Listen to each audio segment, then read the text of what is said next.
संघ प्रमुख मोहन भागवत ने फिर दिया बड़ा बयान। ईसाई और मुसलमान को ही बताया हिंदू की संतान। 40,000 वर्षों से डीएनए एक है तो पूर्वज भी समान। ये वंशज है, हम सबके पूर्वज समान हैं।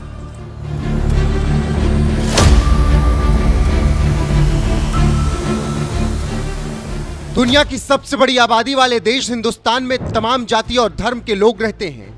कोई हिंदू है, कोई मुसलमान है, कोई ईसाई, कोई पारसी, कोई सिख, कोई जैन। लेकिन जब बात दुनिया के सबसे बड़े हिंदू संगठन राष्ट्रीय स्वयंसेवक संघ यानी आरएसएस की आती है तो आरएसएस की नजर में हिंदुस्तान में रहने वाले सभी लोग सिर्फ और सिर्फ हिंदू हैं। ना कोई मुसलमान, ना ईसाई, ना सिख, सभी लोग हिंदू पूर्वजों की संतान हैं।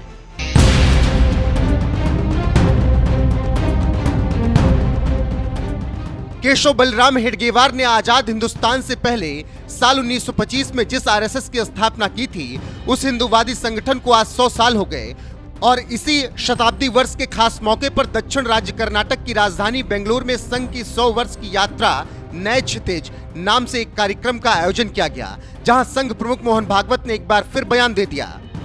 सभी देशों की संस्कृति होती है, उसी तरह भारत की संस्कृति हिंदू है।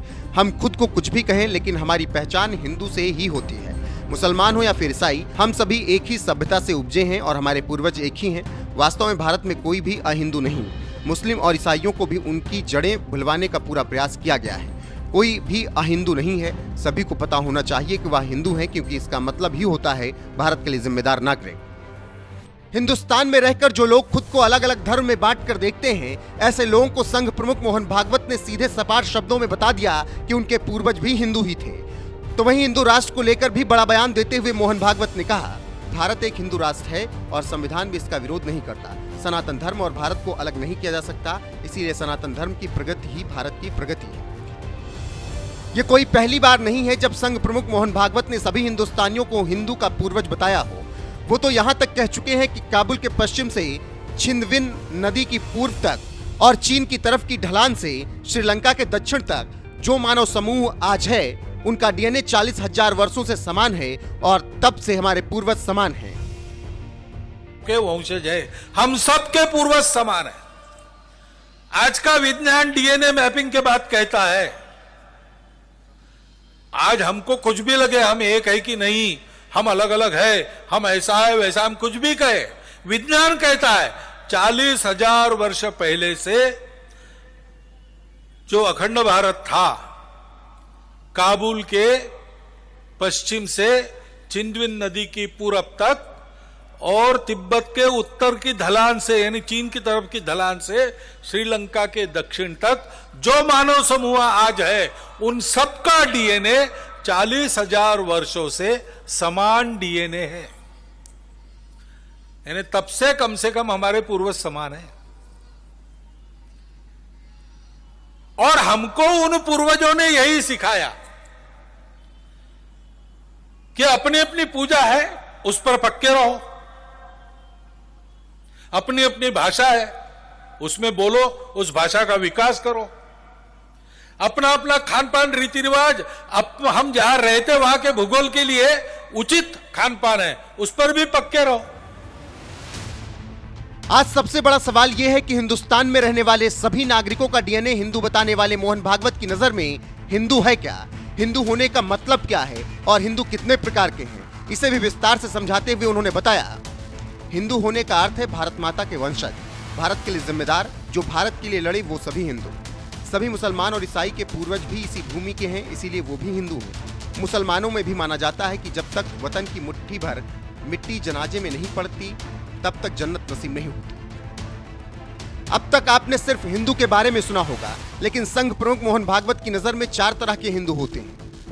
पहला हिंदू वो जो अपने होने पर गर्व करते हैं। दूसरा हिंदू वो जो ये तो कहते हैं कि वो हिंदू हैं लेकिन गर्व महसूस नहीं करते। तीसरे हिंदू वो जो निजी रूप से खुद को हिंदू मानते हैं। चौथी तरह के हिंदू वो जो ये भूल चुके हैं कि वो हिंदू हैं। मोहन भागवत ने बता दिया कि भारत में 4 तरह के हिंदू रहते हैं।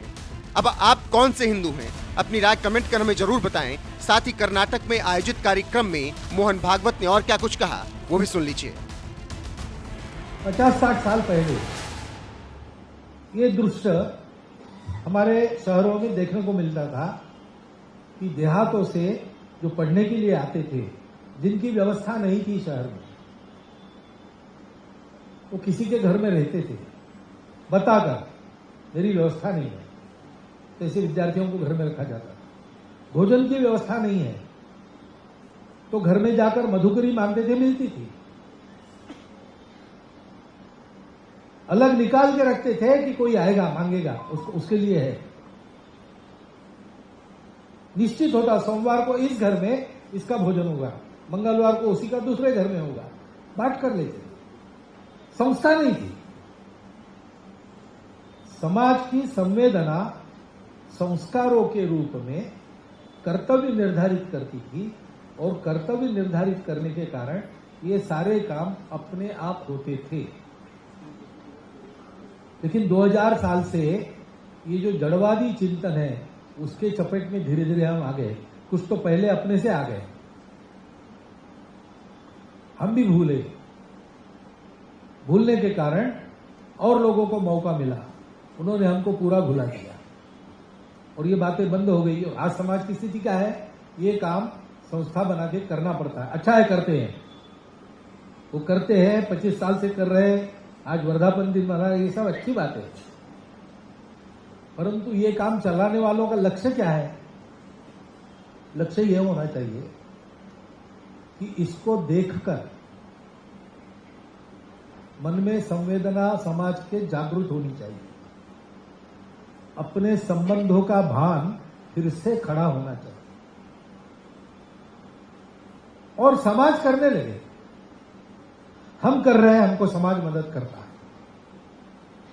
हमारे यहाँ इतने सारे बच्चे हैं, उनको शहर के कुछ लोग पर्व त्योहारों पर आकर ले जाते या स्वयं आकर उनके साथ समय बिताते, अच्छा भोजन उनको करवाते हैं, अच्छी बात है, ये भी चलना ही चाहिए। परंतु आगे बढ़ना चाहिए। समाज को इस प्रकार संस्था बनाकर करने की आवश्यकता न पड़े, ये होगा भी उसी संस्था के द्वारा। अब क्योंकि संवेदना से संवेदना बनती है, एक संवेदना से दूसरे की जागृत होती है, पहले की कम नहीं होती। अंग्रेजी में हमारे एक कविता थी 8वीं क्लास में हमको, उसके अंतिम वाक्य में ऐसे वाक्य लिखा था, as one lamp lights another nor grows less nobleness enkindleth nobleness. अब बस इतनी ही बात है। कविता अंग्रेजी कवि ने लिखी है, इसलिए उसने इसको नोबलनेस कहा है, लेकिन ये बहुत बड़ा नोबलनेस है ऐसा मैं नहीं मानता। ये प्रत्येक मनुष्य का स्वाभाविक कर्तव्य है, स्वभाव से उत्पन्न होने वाला, कानून से निर्धारित नहीं है, नियम परंपरा से आया होगा नहीं आया होगा, लेकिन मनुष्य का, मानवता का स्वभाव है। उसके लिए ये अत्यंत सहज स्वाभाविक करणीय बात है। होता है, हाँ होता है।